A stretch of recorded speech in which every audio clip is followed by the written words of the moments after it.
जटाटवी गलज्जल प्रवाह पा। जय शिव शंभु। शिव की महिमा अपरंपार है। जैसा कि हम सभी जानते हैं, इन दिनों उत्तराखंड में चार धाम की यात्रा चल रही है। भक्त अपने आराध्य के दर्शन के लिए दूर दूर से यहाँ पहुँच रहे हैं। आज हम आपको ले चलेंगे केदारनाथ धाम की यात्रा पर, जहां हम आपको गौरीकुंड से लेकर केदारनाथ धाम की यात्रा की पूरी इन्फॉर्मेशन देंगे और साथ में जानेंगे बाबा केदारनाथ की महिमा भी। चलिए ले चलते हैं आपको केदारनाथ धाम। यहाँ आस्था का ऐसा जन सैलाब आता है जो बाबा केदार के दर्शन को आतुर रहता है। बाबा केदार के दर्शन मात्र से ही सभी भक्तों की मनोकामना पूरी होती है। बस इसके लिए आपके मन में बाबा के प्रति पूरा विश्वास और श्रद्धा होनी चाहिए। केदारनाथ धाम शिव के 12 ज्योतिर्लिंग में 5वां स्थान रखता है। आइए जानते हैं केदारनाथ धाम की पूजा से जुड़ी कुछ खास बातें। केदारनाथ धाम में भगवान शंकर बैल की पीठ की आकृति पिंड रूप में पूजे जाते हैं। सुबह सुबह शिवपिंड को प्राकृतिक रूप से स्नान कराया जाता है और इसके बाद शिवपिंड पर घी का लेप किया जाता है। साथ ही धूप दीप जलाकर पूरे श्रद्धा भाव से आरती की जाती है। तो वहीं शाम के समय एक अनोखा रूप देखने को मिलता है। उस वक्त भगवान का मनमोहक श्रृंगार किया जाता है। उन्हें अलग अलग तरह से सजाया जाता है। इस समय सभी भक्त दूर से ही सही पर प्रभु के दर्शन कर सकते हैं। तो दोस्तों, ये कहना गलत नहीं होगा, केदारनाथ धाम आकर भगवान और भक्तों के बीच की दूरी पूरी तरह से मिट जाती है। शिव के धाम से जुड़ी एक कहानी है जिसे मैं आपको ज़रूर सुनाना चाहूँगी। चलिए सुनते हैं ये रोचक कहानी। पौराणिक कथाओं के अनुसार केदारनाथ की कथा महाभारत के युग से शुरू होती है। जब पांडव कुरुक्षेत्र की लड़ाई में किए गए पापों का प्रायश्चित करने भगवान शिव को ढूंढने निकले थे, तब शिव उनसे छिप गए थे। शिव ने अपना रूप बदलकर एक बैल का कर लिया था और उत्तराखंड में छुप गए। जहां वो छुपे थे उस जगह को गुप्त काशी कहा जाता है।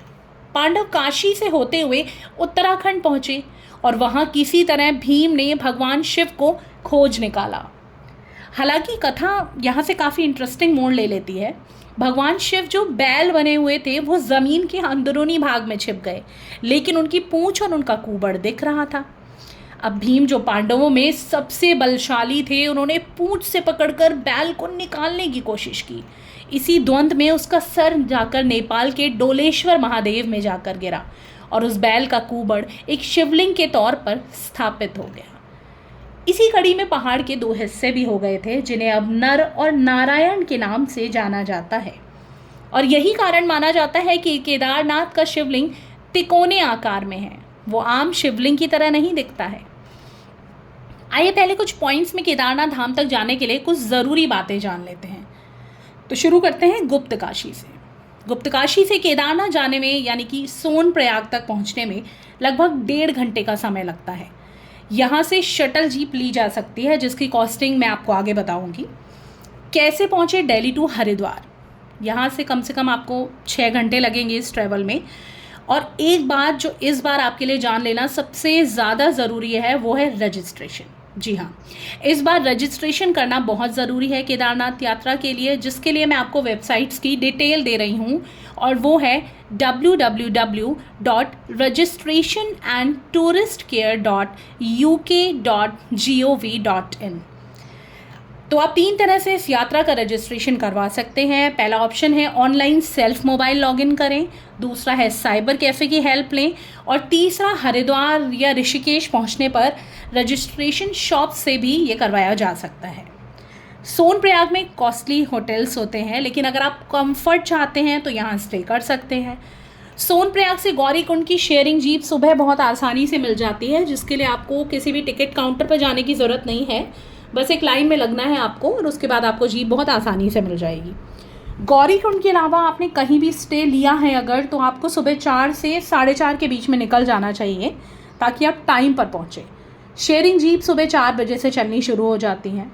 सोनप्रयाग से गौरीकुंड का रास्ता लगभग 6 किलोमीटर का है, जिसके लिए पर पर्सन 50 रुपये लेते हैं जीप वाले। वहाँ पहुँचकर लगभग 16 किलोमीटर की चढ़ाई है। केदारनाथ जी की यात्रा गौरीकुंड से शुरू होती है और यहाँ स्नान करने की मान्यता भी काफ़ी है।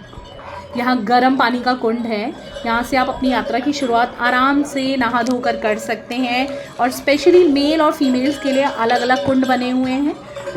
पालकी या पिट्ठू की यात्रा आप गौरी कुंड से भी शुरू कर सकते हैं। इसके लिए बस आपको काउंटर पे लाइन में लगना होगा। थोड़ी सी लंबी लाइन होती है, तो आप टाइम पे पहुंच जाएं तो मच बेटर रहेगा। घोड़े और खच्चर की सुविधा वाला काउंटर भी गौरी कुंड से लगभग आधा किलोमीटर की दूरी पर है। अच्छा, खच्चर यात्रा के लिए मैं आपको कुछ एक छोटी सी इन्फॉर्मेशन बाद में दूंगी। इसमें लगभग आपके 3200 रुपये लगेंगे प्रीपेड कार्ड से। अब इस ट्रैक के 1 किलोमीटर के बाद से आपको भीड़-भाड़ कम मिलेगी।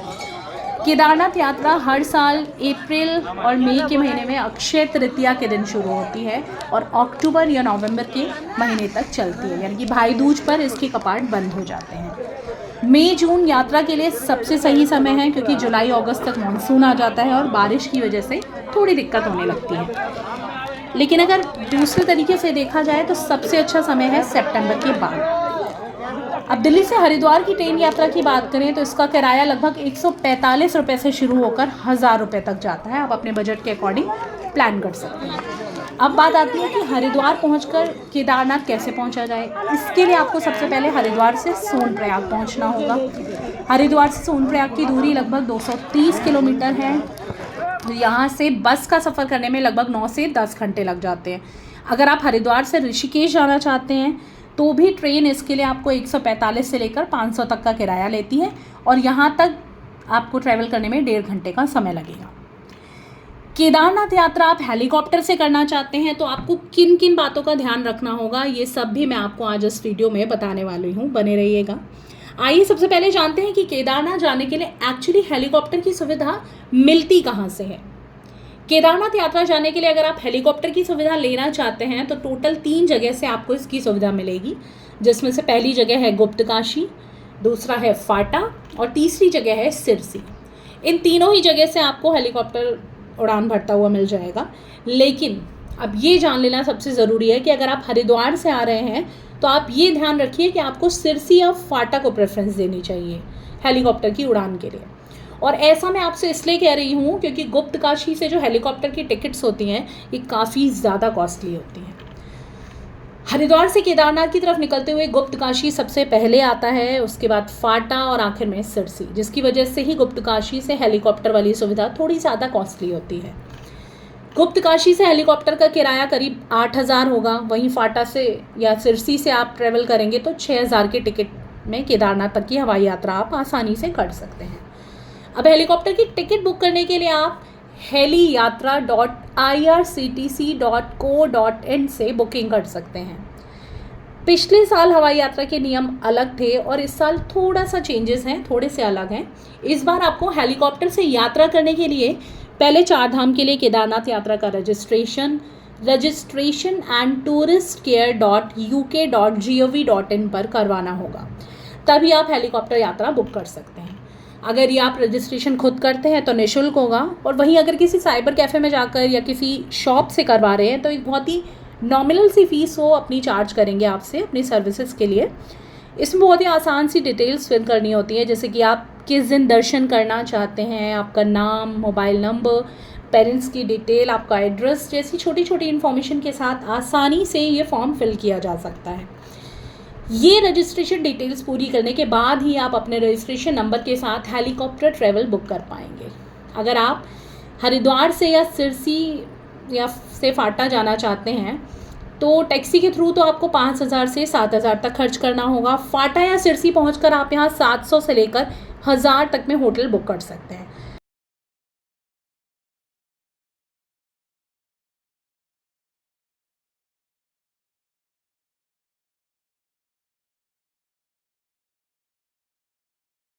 तो ये भैया हमारे कैंप वाले, यहाँ पे कैंप है। तो आप यहाँ से 300-350 रुपये में आराम से कैंप लेके आराम से। ये भैया हमारे ये हमें मिले हैं यहाँ पे। हेलो तो यहाँ से आप कैंप ले सकते हैं, पहुंच गया, दर्शन कर लिए। ठीक है। 300-350 रुपये में आपको यहाँ पर कैंप मिल जाएंगे। अब ये सारी बातें जानने के बाद ना आप ये ज़रूर सोच रहे होंगे कि चलो ठीक है, तैयारी तो हो गई, लेकिन अब तैयारी के लिए हमें बैग भी पैक करना होगा। तो बैग पैकिंग में हमें ऐसा क्या क्या रखना चाहिए जिससे हमारी यात्रा अच्छी तरह हो जाए और हमें किसी भी तरह की परेशानी का सामना ना करना पड़े। तो अब इसके लिए भी ना मेरे पास बहुत सारी इन्फॉर्मेशन है, तो चलिए जानते हैं हमें क्या क्या लेकर जाना चाहिए।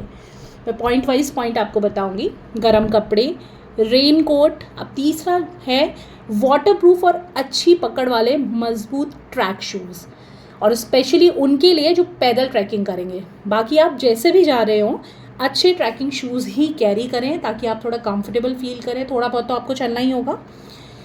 बारिश की वजह से रास्ता काफ़ी गीला और स्लिपरी हो जाता है, साथ ही खच्चरों की वजह से ट्रैक काफ़ी गंदा रहता है और आपके शूज़ स्लिप हो सकते हैं। बारिश कभी भी किसी भी मौसम में हो सकती है, इसीलिए अच्छे ट्रैकिंग शूज़ पर फोकस करें ताकि उनके वाटरप्रूफ होने पर वो गीले नहीं होंगे और आप ठंड से भी बचे रहेंगे। बाकी ग्लव्स, कैप, मफलर या गर्म स्टॉल, एक अच्छी सी गर्म विंटर जैकेट जो कि आपके नॉर्मल जैकेट से बिल्कुल अलग हो, क्योंकि यहाँ काफ़ी ज़्यादा ठंड बढ़ जाती है और मौसम भी बदलता रहता है। तो ये नॉर्मल जैकेट आपकी काम नहीं करेगी, इसके लिए आपको स्पेशली अलग से जैकेट लेनी चाहिए। अब ये सब रखने के साथ ही एक सबसे ज़रूरी चीज़ है मेडिसिन। सर्दी, ज़ुकाम, उल्टी, दस्त, फीवर, सिर दर्द, पेट दर्द आदि की मेडिसिन साथ में ज़रूर रखें। पेन रिलीफ बाम है या जेल है या ग्लूकोज का पैकेट भी साथ रखना मत भूलिएगा। थोड़ा बहुत खाने पीने का सामान भी रख सकते हैं, बाकी सनग्लासेस रखना चाहें तो वो भी रख सकते हैं। बाकी रास्ते में आपको कुछ ना कुछ खाने पीने का सामान मिलता रहेगा। केदारनाथ मंदिर तक आप पालकी से जाना चाहते हैं तो आपको प्रति व्यक्ति 3000 से 4000 रेंट देना होगा। बाकी ज़्यादा वेट होने पर ये किराया बढ़ भी सकता है। तो दोस्तों, अभी मैंने खच्चर वाली बात पर आपसे बोला था कि मैं आपको कुछ बताना चाहती हूँ, तो एक्चुअली बताना नहीं चाहती हूँ, मैं आपसे रिक्वेस्ट करना चाहती हूँ कि आप खच्चर से यात्रा पे बिल्कुल ना जाएं, क्योंकि बेचारे बेज़ुबान प्राणी कई बार हमारा बोझ नहीं सह पाते हैं और इनकी बीच रास्ते में ही डेथ हो जाती है, जो कि बहुत ज़्यादा पेनफुल होती है। आप ट्रैकिंग के थ्रू जाएं या किसी भी तरह साथ में पानी ज़रूर रखें। रास्ते में पानी काफ़ी महंगा मिलता है। खाते पीते हुए अपनी यात्रा का आनंद लें और साथ में थोड़े थोड़े समय पर आराम करें ताकि ट्रैक का व्यू भी एंजॉय कर पाएँ और थकान भी कम महसूस हो। गौरीकुंड से लगभग 6 किलोमीटर की ट्रैकिंग के बाद आता है भीमबली। यहाँ घोड़ों का भी पड़ाव आता है और यहाँ से जो व्यू आप देख पाएंगे वो काफ़ी ज़्यादा शानदार होगा। यहाँ से चढ़ाई भी थोड़ी सी मुश्किल हो जाती है। मुश्किल से मतलब है कि थोड़ी सी खड़ी चढ़ाई आ जाती है। इस 6 किलोमीटर की ट्रैकिंग में आपको लगभग 3.5 घंटे का समय लगेगा और अब यहाँ से केदारनाथ धाम की दूरी रह जाती है 10 किलोमीटर। इस बार ट्रैकिंग के रास्ते में आपको पहले से कहीं ज़्यादा पब्लिक वॉशरूम्स मिल जाएंगे, तो काफ़ी ज़्यादा ईजी हो जाता है। मेडिकल रिलीफ पॉइंट्स भी ये बार काफ़ी बना दिए गए हैं। केदारनाथ यात्रा जनरली 2 तरह से होती है, पहली कार से और दूसरी 2 व्हीलर से। 2 व्हीलर के केस में ट्रैफिक और पार्किंग की समस्या नहीं होती है, लेकिन अगर आप अपनी प्राइवेट कार से प्लान कर रहे हैं एक स्टे तक जाने का, तो सोच लें कि पहली बात पहाड़ों पर कार चलाना काफ़ी ज़्यादा मुश्किल होता है। अगर आप एक्सपीरियंस नहीं है तो ये काफ़ी ज़्यादा तकलीफ़देह हो सकता है। पार्किंग की समस्या हो सकती है, ट्रैफिक की प्रॉब्लम हो सकती है। और जब आप यहाँ किसी के होटल में रहते हैं तो अपने सामान के साथ मल्टी प्लग भी रख सकते हैं ताकि आप अपने सभी गैजेट्स को एक साथ चार्ज कर सकें।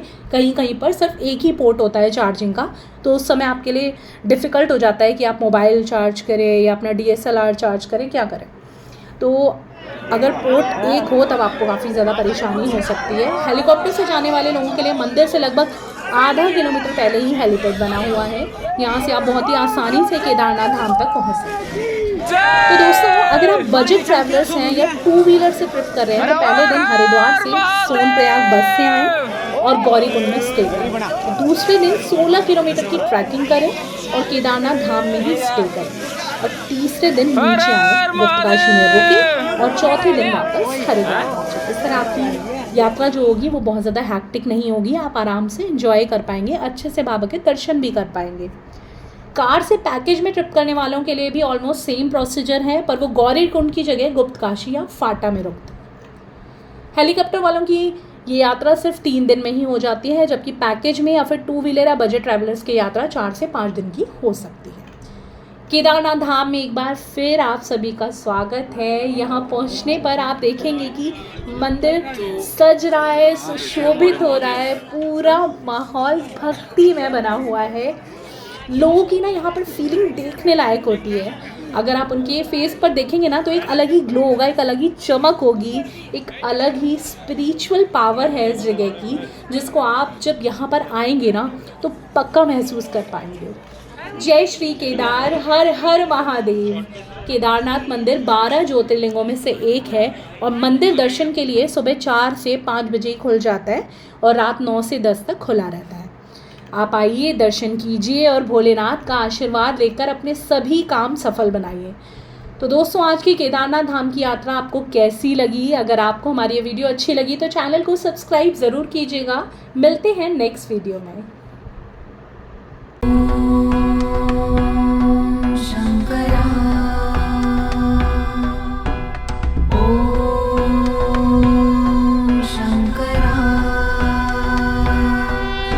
जटाटवीगलज्जल प्रवाह पावितत्सले गलेवलम्ब्य लम्बिताम्बुजङ्गतुङ्गमालिकां डमड्डमड्डमड्डमनिनादवड्डमर्वयं चकार चण्डताण्डवं तनोतु नः शिवा शिव।